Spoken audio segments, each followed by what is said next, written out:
Assalomu alaykum hammaga. Akkumulyator olishda nimalarga e'tibor berish kerak? Akkumulyator olishda ustiga yozuviga qarash kerak emas. Uni maxsus pribor bilan ichki kuchlanishini ko'rish kerak. Birinchi navbatda mana 13.2 volt tok kuchlanishi bor. 243 amper toki bor mana. Ko'rishingiz mumkin mana ulangan holatda.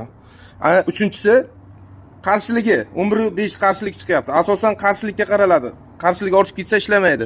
Bizlar har Assalomu alaykum hammaga. Ko'pchilik bizga telefon qilishyapti. Skuterimizni zaryadga qo'ysak, zaryadi tez to'lib qolyapti va kilometr bermayapti. Ko'p yurmay yana zaryad o'lib qolyapti, deyapti. Ikkinchi sababi tabloda ikkitalab zaryad tashlaveryapti, deyapti. Buni asosiy sababi mana bu har bittasiga 12 voltdan akkumulyator bo'ladigan bo'lsa, bu har biri ketma-ket ulangan. Ya'ni 12, 24, 36, 48, 60 voltga 12 deyiladi. Umumiy qilib akkumulyatorlarni ana shu ichidan bitta akkumulyator ketgan bo'lsa, o'sha akkumulyator brak hisoblanadi.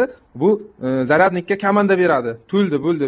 Boshqa zaryad ola olmayman deydi. Chunki sovuqda yomkisi kamayib ketadi. Bu geliy akkumulyatorlarni shuni hisobiga bu probeg bermaydi. Qolgan akkumulyatorlarni ham asosan ana shunaqa ishdan chiqaradi. Buning uchun ana shu brak akkumulyatorni topib, olib tashlash kerak. Agar qana qilib tekshirish bo'lsa, bizning kanalimizga qarasangiz, shu haqda videolar qo'yganmiz. Agar ma'lumotlarimiz sizga yoqqan bo'lsa, kanalimizga obuna bo'lib, like bosib, skuter bor tanishlaringizga tashlab qo'ying. Hammaga rahmat, sog' salomat bo'linglar.